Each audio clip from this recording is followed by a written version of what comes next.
Efésios 3:1.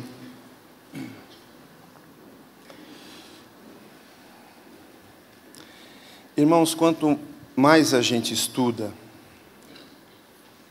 menos a gente sabe.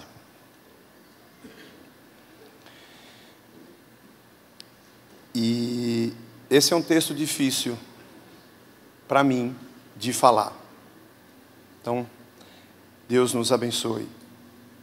Pode ser que você ache que é simples, mas tudo que pressupõe a interpretação do que Paulo diz aqui, interfere da maneira como nós vamos crer na ação de Deus na vida do homem.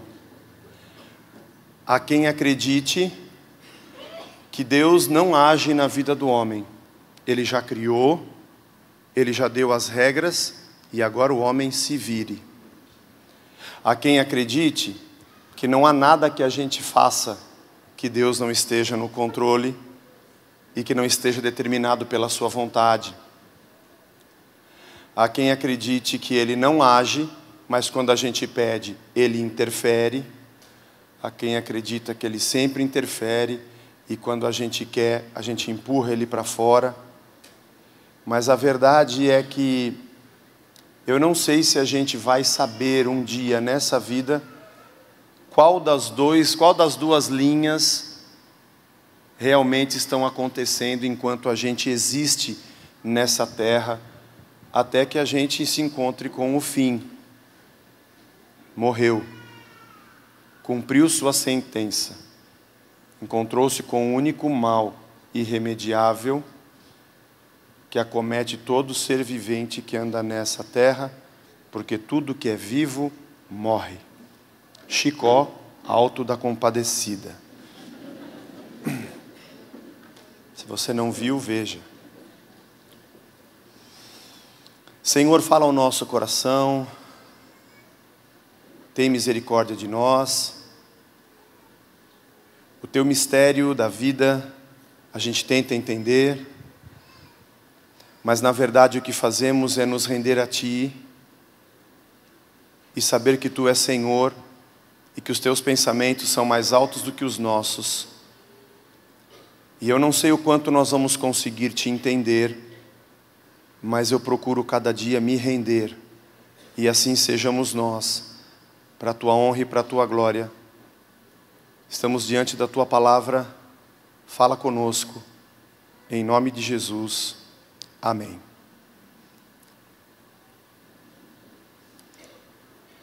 O Forrest Gump, você conhece, né? Um pastor americano. Ele diz que a mãe dele dizia que a vida era uma caixinha de surpresas e a gente nunca sabia o que iria acontecer, mas que cada um tinha um destino. Mas o tenente Dan dizia que não havia destino e cada um escrevia a sua própria vida, mas ele, como um teólogo, no fim da sua vida disse: eu acho que as duas coisas acontecem ao mesmo tempo. Eu tenho uma tendência de seguir a linha teológica do pastor Forrest. Por esta causa, eu, Paulo, sou prisioneiro de Cristo Jesus, por amor de vós, gentios.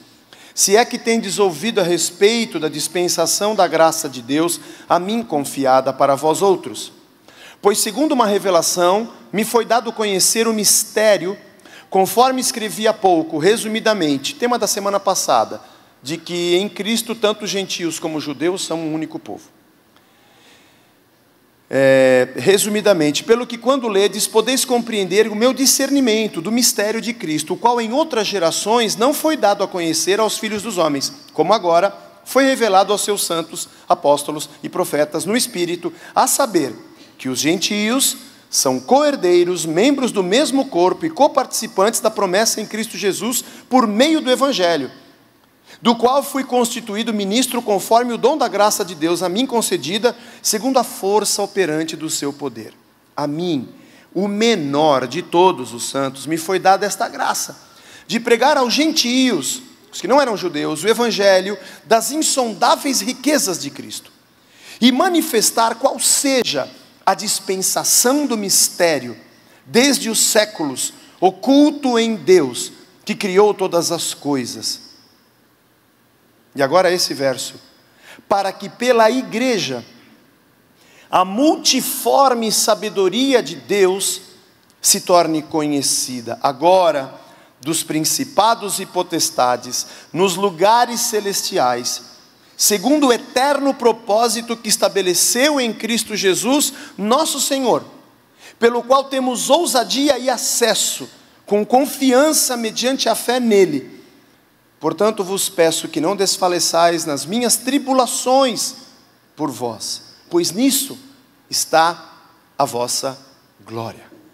Temos falado sobre Ele em nós, e cada um de nós vivendo nesse mundo, como testemunhas de Cristo. E o livro de Efésios, demonstrando que identidade nós temos e quem somos nós, nesse mundo de meu Deus.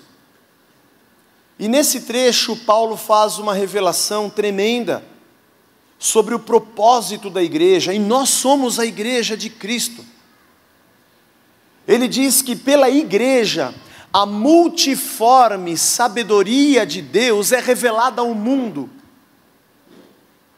como a igreja sendo também um ponto fundamental dentro da revelação progressiva de Deus na história. Rapidamente, Abraão deveria conhecer muito pouco a Deus, ele não tinha nada escrito. Ele ouve Deus falando, sai da sua terra, e nisso está o valor da sua fé. Não tinha pastor, não tinha igreja, não tinha internet, não tinha nada. E ele que nunca foi alguém que falasse com Deus, de repente Deus fala, pega a tua mulher e sai de casa. E ele não era um cara novo. E ele acredita ser aquele, o Senhor, e sai. Bom, Isaac, seu filho, conhecia um pouco mais de Deus, porque conhecia a história do seu pai Abraão e teve a sua. Jacó, o seu neto, conhecia um pouco mais, porque tinha a história do Abraão e do Isaac e agora a dele. E um dos seus filhos, o José, já conhecia 3 gerações que andaram com Deus. Mas ele também não tinha nada escrito e viveu o que viveu no Egito com uma grande doideira. O cara tinha a chance de dormir na cama do faraó, com o pijama do Potifar, com a pantufa do Potifar, e disse não. Depois ele foi preso, e tem ainda a mulher do Potifar com a grana do Potifar, mas ele disse não, foi preso. A galera queimou colchão na copa, fazia rebelião, e ele não, era um cara sério. Mesmo passando por um monte de tribulação que ele passou, ele não aloprou. Que consciência era essa que ele tinha de Deus, que ele conhecia tão pouco? Mas depois foi que veio Moisés, depois de 400 anos do povo estar no Egito, e vai para o Sinai. Ele também ouviu Deus, da tradição que ele ouviu de todo mundo, que veio antes dele, mas foi a ele que Deus deu a lei. Mas a lei é assim, isso aqui pode, isso aqui não pode. Se isso aqui pode, isso aqui não pode, Deus deve ser assim. Como era a revelação de Deus para que o homem o conhecesse? E aí vieram os profetas, e o tempo em que o profeta exortava ao povo, opa, por aí não, anda por aqui, assim diz o Senhor, e o povo vai entendendo como Deus deve ser, através da lei, através dos profetas, e essa revelação de quem é Deus é progressiva. É muito complicado você dizer assim, eu quero ter a unção e a sabedoria, ou melhor, a sabedoria não, eu quero ter a unção de Davi e a unção de Salomão. Calma, irmão, vai devagar, porque o conhecimento que eles tinham de Deus é bem inferior ao que nós temos hoje. Por quê? Porque o fim da lei é Cristo. Tendo Deus outrora falado aos nossos pais pelos profetas, hoje nos fala em Jesus. Paulo aos Colossenses, ele é a imagem do Deus que antes era invisível. Antes nós não o víamos, mas agora vimos a sua glória como unigênito de Deus. E diante dos homens, Cristo é o ápice da revelação de Deus para a humanidade. E eu preciso olhar para essa história compreendendo os limites do conhecimento de Deus de cada geração no passado. Compreendendo até as suas decisões e os seus descaminhos, não que nós não os tenhamos, nós também temos. E quando Cristo sobe aos céus, ele se torna cabeça, e a igreja se torna o seu corpo. E ela prossegue sendo agora para o mundo a plenitude daquele que a tudo enche em todas as coisas, capítulo 1, que nós já estudamos aqui, a plenitude dele está corporeamente diante dos homens, como nos dias em que ele andava entre nós, mas agora a sua igreja é o seu corpo, que anda entre os homens. E ela é a responsável por ministrar ao mundo a multiforme sabedoria de Deus. Tenho essa frase para mim, pelo menos nesse estudo, como a frase central desse trecho e desse pensamento de Paulo aos Efésios, que explica muita coisa.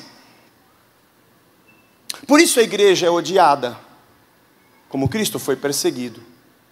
Por isso a igreja é amada, como Cristo foi. Por isso a igreja deve dizer o caminho, como Cristo fez. Por isso a igreja não se envolve com maracutaia, como Cristo fez. Por isso a igreja se prostra diante do Pai e da vontade dEle, como Cristo fez. Por isso a igreja não se vende a fariseus, nem a saduceus e nem a Roma, como Cristo fez. Por isso a igreja se senta com publicanos e pecadores, mas não come a comida do Herodes. Por isso a igreja, como João Batista, aponta o dedo e fala: seu safado sem vergonha, você casou com a sua cunhada e tirou a mulher do seu irmão para Herodes. Por isso foi preso e perdeu a cabeça. Mas essa é a igreja. Essa é a igreja que tem a riqueza do mistério de Cristo, como diz Paulo, que de todos os povos fez um, não diante de uma ordem humana, religiosa ou política, mas em torno do evangelho vivo de Jesus Cristo, aonde todos os povos morrem e renascem segundo a sua vontade, não nascidos pela vontade da carne, mas nascidos pela vontade do Espírito e de Deus, como Cristo, colocado na barriga da Maria, sendo que ele mesmo era o criador da Maria. Bendita sois Maria, porque deste à luz a Cristo. Não, bendito é Cristo, porque Maria que veio dele, não foi ele que veio dela, porque ele é antes de todas as coisas, ela foi só um instrumento. Deus a abençoe, já está na glória.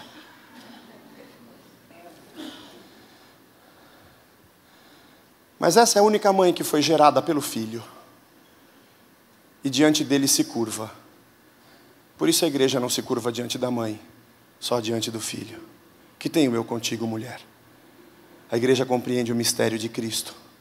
Ela é o seu corpo. Essa é a nossa identidade. Ele habita em nós.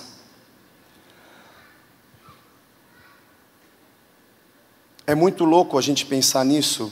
A palavra polipoikilos, do grego, que nós traduzimos como a multiforme sabedoria, era uma palavra usada para se falar sobre a multiplicidade de cores, flores, mas principalmente em tecidos e roupas que eram formadas por trechos ou pedaços coloridos, como se Paulo poeticamente dissesse: você pode ter uma roupa de uma cor só, e é assim que a gente entendia as coisas que Deus fazia, mas agora Ele fez uma roupa toda psicodélica, porque Jesus é psicodélico. A multiforme sabedoria de Deus. Um dos pais da igreja, um dos pais capadócios conhecidos na história, Gregório de Nissa, ele morreu em 395, viveu de 330 a 395.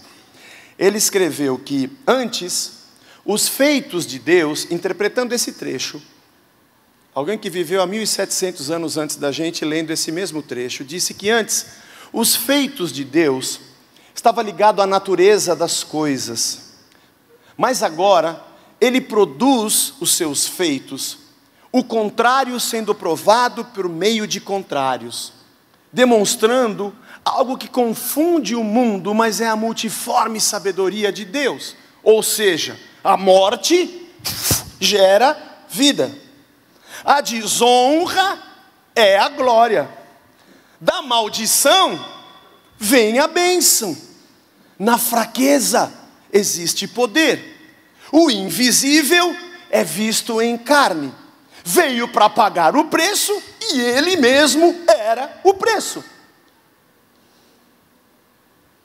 A igreja vive as ambiguidades e os paradoxos diante do mundo, porque ela é um espetáculo. Paulo chega a dizer isso sobre o seu ministério apostólico, dizendo: para mim, nós os apóstolos somos o espetáculo do mundo.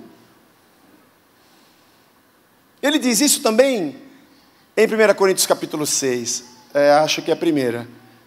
50% de chance, irmão, que se não for a primeira é a segunda, que me veio agora na cabeça. Parece que a gente está perplexo, perdido, mas a gente sabe o que está fazendo. Abandonado por todos. Parece que somos pobres, mas a gente possui tudo. Nada tendo, possuindo tudo. Parece que somos tristes, mas alegramos todo mundo. Parece que estamos mortos, mas eis que vivemos. Quem olha fala: acabou, mas é ali que Deus está agindo. Carregamos em outro trecho, ele diz: em nós a morte de Cristo todos os dias, mas em nós também é visto o poder da sua ressurreição. O mundo vai conhecer a Deus pela igreja. Nós somos a igreja de Cristo, que vivemos o paradoxo da vida de Deus em meio ao mundo morto, porque o mundo jaz no maligno, e os valores do mundo parecem tão naturais, mas eles são controversos quando comparados com a realidade do reino, que é controversa para o mundo. Porque o cristão é aquele que vive o contrário do que o mundo vive, que sabe que o amor do dinheiro é a raiz de todos os males, que vive a humildade enquanto as pessoas buscam o orgulho, que servem enquanto o mundo quer ser servido, que repartem enquanto todos querem ajuntar, e que tem tudo o que o reino lhes dá, enquanto os outros é que acham que são ricos. Porque Deus nos chamou para sermos a sua identidade, do paradoxo da vida de Deus no mundo perdido. E nesse mundo, meu querido, você nunca vai se encontrar, você nunca vai ser feliz nessa terra. Ainda que alguém entre aqui, o Carlão, da novela Pecado Capital, que tinha um táxi, e o cara esqueceu no banco de trás uma mala cheia de dinheiro. Coitado, não gastou. Morreu abraçado na obra do metrô. Eu vi a primeira, tá? A segunda eu nem vi. Francisco Coco, abraçado na mala, na obra do metrô do Rio de Janeiro, que até hoje não entregaram. Tem buraco até hoje. Levou um tiro que perfurou a mala, as notas de dinheiro, atingiu seu coração, e ele cai dentro do buraco, morto, com o dinheiro que ele achou e nunca gastou. Oh Jesus, que Deus o tenha. Teu problema é esse? Vamos dar uma folga para você, vai. Pega a grana aí, vai. Compra tudo, vai. Jet ski, lancha, vai lá, estamos esperando. Sai com a mulherada, dá para comprar um monte. Paniquete, qualquer uma, vai. É teta e bunda para todo lado, vai lá. O que mais você quer fazer? Vai. Come onde você quiser, viaja. Viaja para tudo. Vai para Nova York, conhece as luzes. Vai, o tempo está passando, vai, curte aí, irmão. Faz o que você quiser. Depois você volta, cheio de tudo que você tem, mas vazio. Porque a comida que você come nesse mundo é lixo. É lixo. Se ser rico era sinônimo de alegria, se poder e fama, projeção, títulos e posições e destaque fossem sinal de santidade, honradez ou presença de Deus, Hitler deveria ter sido o nosso Messias. Se colarinhos brancos e posição de destaque, honra política, grandes diplomas e estudo fossem sinônimos de limpeza e pureza, nós não teríamos a empresa Lava Jato como o melhor investimento para se ter no Brasil. Irmãos, quando é que a gente vai aprender que o Evangelho é o paradoxo da vida de Deus no mundo decaído? A nossa identidade é sermos a vida de Deus nesse mundo como igreja. O interessante é que muita gente acha que para provar que Deus é Deus, a gente tem que fazer milagres. Deus faz milagres, irmãos. Deus faz milagres. Como o testemunho que o Rudy leu aqui da irmã que foi curada do câncer no cérebro. Graças a Deus, Deus faz milagres. Deus faz. Moisés fez alguns sinais no Egito. A água virou sangue, o pó virou piolho. E os sacerdotes de Faraó vieram correndo com uma lata e fizeram alguns sinais iguais os de Moisés. Hoje a igreja está parecendo sacerdotes de Faraó. Só que hoje é o contrário. O diabo faz os seus feitos e dá a sua riqueza, e a igreja vem correndo, fazendo com as suas panaceias, com as suas fórmulas mágicas, com conchas dentro de panelas, dizendo, eu também tenho elixir. Ela vende carnês, ela faz campanhas, e tá vendo? Você comprou um carro também. Tá vendo? Você também foi curado. Trouxemos o seu amor em 3 dias sem fazer nenhum saravá. A igreja hoje sustenta a ideia de que quando nós fazemos sinais, o mundo vê que Deus é Deus também, igual a todos os ídolos que existem nessa terra. Mas eu quero dizer aqui que nós acreditamos que Deus faz milagres e Ele é poderoso, Senhor, sobre tudo. Mas nós não somos irresponsáveis e nem charlatões, porque esse mundo não vai conhecer a Deus pelo dinheiro que dá ao seu povo, nem pela cura que o seu povo tem, porque isso demônios também fazem, e também a medicina pode fazer, e nós vamos adorar a Deus por todos os seus feitos sobrenaturais, sempre, porque Ele é Deus. Mas nós somos a igreja, e esse mundo vai conhecer a multiforme sabedoria de Deus, porque um povo se negou a se curvar a Faraó e a todas as coisas pregadas por saduceus e fariseus, para viver o paradoxo, para ser o contrário. Porque Paulo diz que é pela igreja, é pela igreja. A igreja é o teatro de Deus, e nós somos os seus atores. Não, nós não somos os seus bonecos. Não é marionete, ao mesmo tempo que ele é autor. Não é robotizado, mas o que está escrito no papel e no script está colocado dentro de nós, escrito no nosso coração. A gente não é obrigado, mas a gente não consegue fazer outra coisa. Nós somos livres e prisioneiros ao mesmo tempo da graça e do favor de Deus, que nos chamou das trevas, e nós entendemos que a luz que tínhamos era trevas. E Paulo diz, por isso eu sou prisioneiro, esse é meu papel. E ele diz assim, não se preocupem com as minhas tribulações, não desfaleçam, porque nisso consiste a vossa glória. Esse é o paradoxo da igreja. Quem sou eu? Porque eu estou sofrendo. O que está acontecendo, Senhor? Aonde o Senhor está? Aonde está tu? Aonde tu está? Passei a noite procurando tu, procurando tu, procurando tu. Fui na vigília procurando tu, procurando tu. Na encruzilhada procurando tu, procurando tu, procurando tu. Paguei carnê procurando tu, e procurando tu, e procurando tu. Resposta de Deus. Quando disserem, eis ali o reino, eis acolá o reino, não creiais, porque o reino de Deus está dentro de vós. Gente que sofre e diz, graças a Deus. Não entendo o script. Mesmo que eu conversasse com o autor, não sei se ele mudaria. Passa de mim o cálice. Mas eu sei, está escrito, seja feita a tua vontade, Senhor.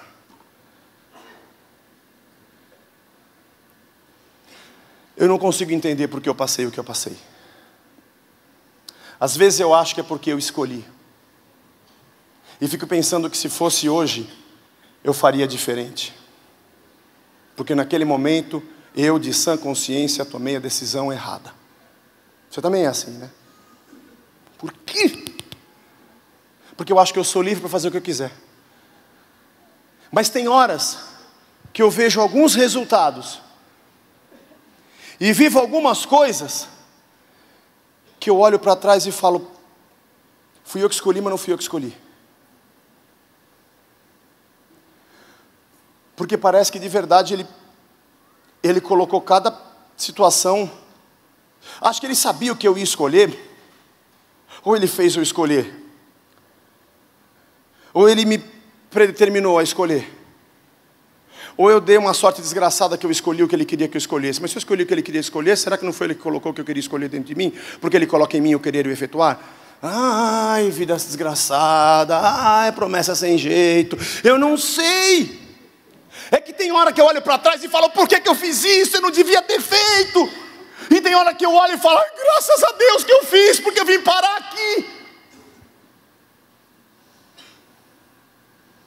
E o mundo olha de fora e fala, o que esse cara está fazendo? Que doido, que abençoado, que maldito, que legal, que infeliz, que vida incrível. O paradoxo da vida de Deus, no meio de um mundo perdido e decaído, demonstra que os contrários da vida no Evangelho é que são a razão de Deus num mundo que não tem razão. A ponto de no Evangelho eu não saber mais se eu sofro, ou se o sofrimento meu é a glória do reino, porque o sofrimento de Cristo é também glória para a igreja. Porque pela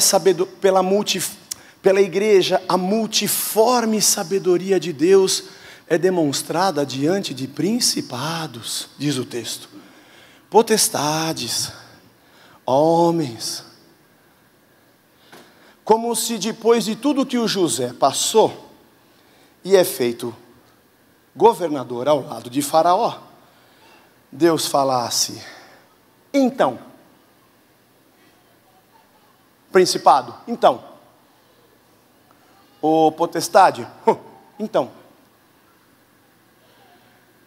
o pastor, então, o grande revelador, e aí? Ô bola de cristal, você me entende? Você escolheria um caminho melhor? Você conseguiria escrever por essas linhas? Profeta que abre a boca e fala que tudo vai ser uma bênção, é fácil. Difícil é alguém abrir a boca para dizer, você vai ser preso como um desgraçado, a mulher vai querer te seduzir, você não vai aceitar, os caras vão queimar colchão na prisão e você não vai... Aí você vai ter raiva de você, vai pensar na pantufa, vai pensar que deveria ter transado com ela, mas aí não dá mais tempo, vai querer se acabar, mas aí você vai continuar fiel, sei lá por quê. E no meio de tudo isso, Deus vai manifestar o seu plano, a sua glória, e pelo contrário, você vai ser abençoado. Isso ninguém fala. Porque quem conheceu a mente do Senhor? Quem foi o seu conselheiro? Para que possa instruí-lo e dizer, Senhor, vem aqui, por aqui é melhor. Ou quem pode dizer que está sendo abençoado porque primeiro deu a ele para depois ser recompensado? Porque dele, por ele e para ele são todas as coisas. Agora eu entendo o salmista que diz, por que perguntam as nações, aonde está o vosso Deus? Olha o que você está passando. Fala para mim. Aonde está o teu Deus agora? E a resposta é: não importa. No céu está o nosso Deus. E tudo faz como lhe agrada.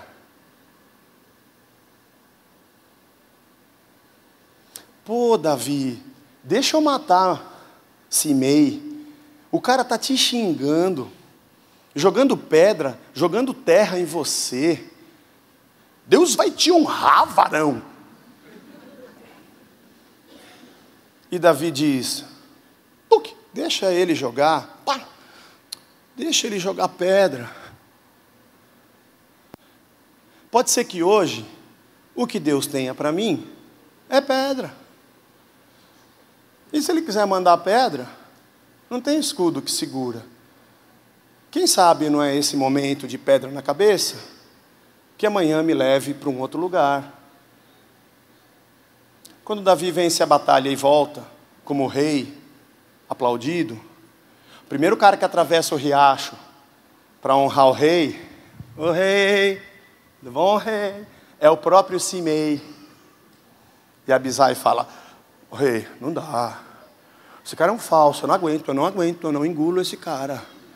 Em o nome, para honra sua, você é o grande. Todo o povo tem que saber que você é o cara. Me deixa matar, só um pouquinho, eu mato só um pouco. Davi olha para o Simei, olha para o seu braço direito e fala: hoje é dia de festa, não é dia de matar ninguém. Você é um miserável. Não foi ele que atirou pedra, foi Deus. Quem nesse mundo está pronto para sofrer? Quem? Tem alguém aqui pronto para o paradoxo? Tem alguém aqui pronto para ser trouxa? Tem? Quem mais quer ser enganado? Um de cada vez. Quem quer levar um chute no traseiro, põe o dedo aqui.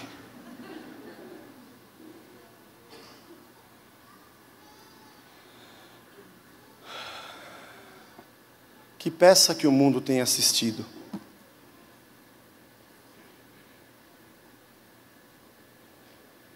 Que programas o mundo tem visto? Quando ele senta na plateia, quando ele liga a sua TV ou o seu rádio, o que os atores estão mostrando para a nossa geração presente? Somos a igreja, somos o seu povo, somos o teatro de Deus nesse mundo. Somos as pessoas que demonstram que Cristo e o paradoxo da vida de Deus está em nós. Vivemos graça em meio à injustiça. Vivemos por alguém e alguém vive por nós. Choramos com quem chora e nos alegramos com quem se alegra. Construímos nossos casamentos no Evangelho e nossas relações no princípio de Cristo, que pauta a nossa vida. O seu caráter é formado em nós e a sua imagem também. Nossas ações são dirigidas pelo Espírito Santo. Sofremos, choramos, somos consolados, alegrados, cumprimos a missão, temos o prazer de Deus. Passando fome, dizemos: nem só de pão viverá o homem. Com medo de se Deus está comigo ou não, eu não vou me jogar, porque eu não vou tentar o Senhor, meu Deus. Se eu te adorar e se me prostrar, eu vou possuir tudo que há na terra. Quem disse que eu preciso do que eu já tenho? Ou por que me sentiria não possuidor, se eu sou dono de todas as coisas, herdeiro de Deus em Cristo? Por que corro atrás dessas coisas, tendo Deus como suficiência? Anunciamos o reino de Deus em tudo que fazemos e em tudo que vivemos e do jeito como vivemos e passamos, pela alegria e pela dor. Como diz Paulo, aprendi a viver contente. Eu sei passar pela honra e sei passar pela desonra. Eu sei ter dinheiro e não ser possuído por ele, e sei não ter grana nenhuma e continuar sendo guiado por Deus. Quando tenho, não sou feliz pelo que tenho, mas pelo que o Senhor é em mim. E quando não tenho, continuo sendo feliz, porque Ele continua sendo. Somos atores no teatro de Deus, e o mundo nos assiste e conhece quem Cristo é. Nós anunciamos o jeito de Deus pelo jeito que passamos pela dificuldade. E também anunciamos Deus pelo jeito que saímos dela. Anunciamos Deus quando não saímos dela e vivemos a vida de Deus. Anunciamos a verdade do Evangelho quando temos algo e quando não temos. O cabeça, Cristo, é compreendido pelo mundo através do jeito que o seu corpo vive. Você não tem e não deixa de ter. Você não possui e deixa de possuir. Você não é e deixa de ser. Porque nesse mundo, nosso tempo é passageiro. O que temos, somos e viveremos já está na eternidade, escondido em Cristo. E quando Ele se revelar, a nossa verdadeira vida se revelará. Não, eu não sou D'Artagnan. Legal essa roupa, né? Não aprendi os movimentos, mas eu sou apenas um ator de Deus. Não, eu não sou prisioneiro. Sim, eu estou com esse negócio aqui atrás dessas grades. Não, eu sou um ator de Deus. Eu estou só representando Cristo para esse mundo. Mas a minha verdadeira identidade é ser igreja. E é para lá que eu vou. Não, eu não sou rico, cheio de dinheiro. Não sou um grande empresário, dono do próprio nariz, com o rei na barriga e pisando em todo mundo. Não. Eu sou apenas um ator de Deus, demonstrando o Cristo como o corpo dele nesse mundo. Não sou eu que tenho, tudo é dele. Aliás, é por isso que eu reparto. Não, eu não dependo do que eu tenho, eu dependo de Deus. Isso não significa que eu não vejo a dor de quem sofre, de quem está preso.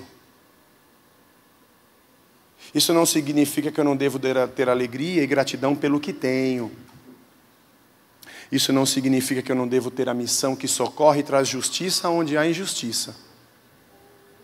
Mas para mim, que tenho consciência do reino,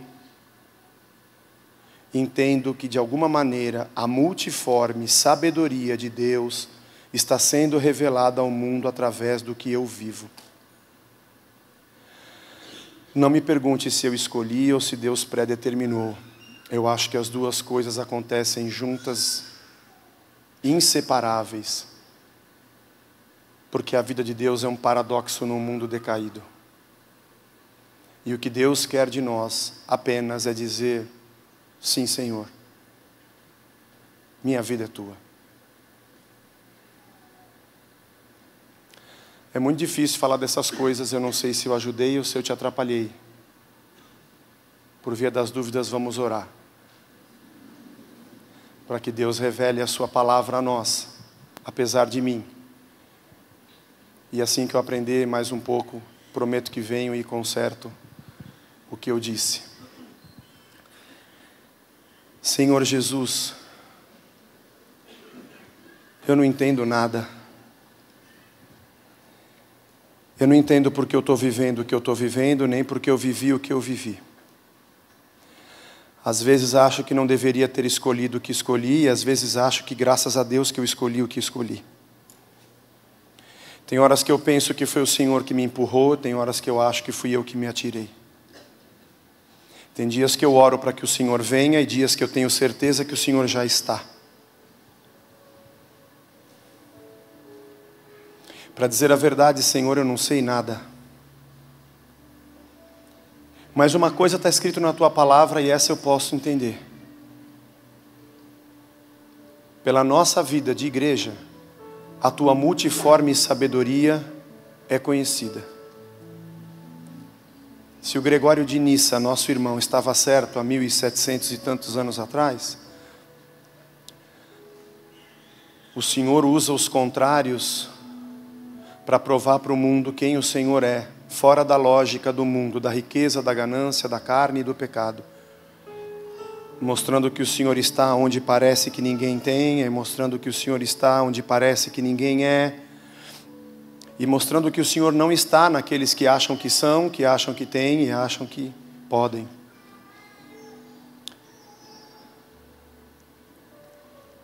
Para dizer a verdade, Senhor, a gente não entende nada. E estamos aqui diante da Tua mesa. Isso a gente, ainda que com dificuldade, consegue entender. Que o Senhor entrou na nossa existência e derramou seu sangue, entregou o seu corpo. E isso nos atraiu ao Senhor. O nosso herói morreu por nós e ressuscitou ao terceiro dia, e com ele nós ressurgimos.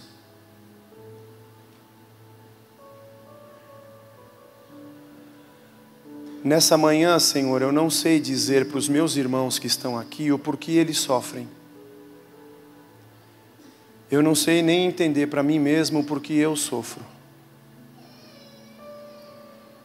Eu entendo o que o sofrimento produz na minha vida, porque a Sua palavra diz. E eu entendo, Senhor, aonde o Senhor me leva, mesmo em meio ao sofrimento, porque eu vejo a Tua graça. Mas eu nem sempre entendo os porquês. E nem sei se devo. Mas se de alguma forma, Senhor, esse mundo e as pessoas que cercam a minha vida e a vida de cada um dos meus irmãos que está aqui, as pessoas que nos assistem no Teu teatro, onde não somos bonecos, isso é que é muito incrível, Senhor. Tem hora que eu me sinto uma marionete. Tem um fio nos meus braços e nos meus pés, e eu me sinto um passageiro da vida. Eu não consigo conduzir. Eu entro em coisas que eu não sei porquê e nem como. Sei lá, tem horas que eu acho que é tudo o Senhor. 100% é tudo Teu. Tem horas que eu me arrependo porque eu tomei uma decisão errada, e eu tenho absoluta certeza que fui eu e não foi o Senhor. Tem horas que eu faço coisa certa, e eu acho que foi a minha experiência. Quem és Tu, Senhor? Como é que a gente vai Te conhecer? Talvez nessa vida, completamente, nunca. Mas essa é a beleza. Acho que é por isso que eu me entrego a Ti, porque eu não Te entendo. Se eu Te entendesse, talvez eu fosse maior do que o Senhor, que consegue ler e esquadrinhar Deus. Isso me levaria para longe de Ti e traria pessoas ao meu redor, e isso é morte. Talvez porque eu não consigo Te explicar e nem Te entender, é que eu me admiro com o paradoxo da vida que o Senhor me deu. E aí, mesmo vivendo coisas que eu não entendo, eu deito e falo, eu estou na mão do meu Deus, que tudo sabe, que tudo vê.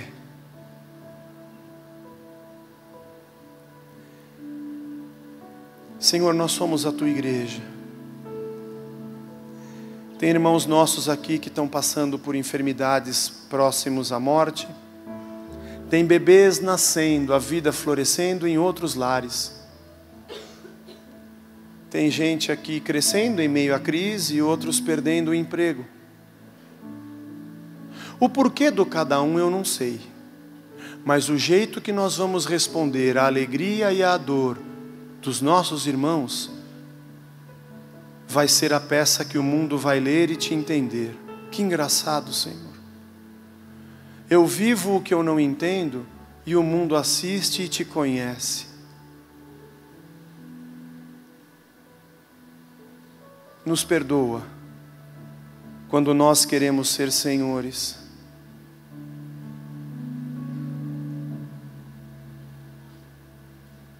Nos enche cada dia mais do Teu Espírito. Nos torna cada dia mais curvados à Tua vontade. Dependentes do Deus que sabe o que eu não sei. O fato de eu não saber não roube a minha fé, e nem me faça ter uma imagem errada e distorcida de Ti. Espírito Santo, não permita isso. Mas nos faça cada dia mais entregues nas Tuas mãos, porque a nossa vida é Tua. Somos servos e Tu és Senhor. Obrigado pelo pão. Obrigado pelo cálice. Obrigado pelo corpo. Obrigado pelo sangue. Obrigado pela morte e pela vida, pela tumba e pela ressurreição, pelo choro que produziu alegria, pelo abandono daquele que ascendeu aos céus, que foi presença no Espírito que desceu em nós. Obrigado pela Tua obra que nós não entendemos, mas a Ti nos entregamos, e esta ceia possa representar a nossa total dependência do Senhor. Eis-nos aqui nas Tuas mãos, em nome de Jesus, amém, amém. Vamos aplaudir o nosso Deus.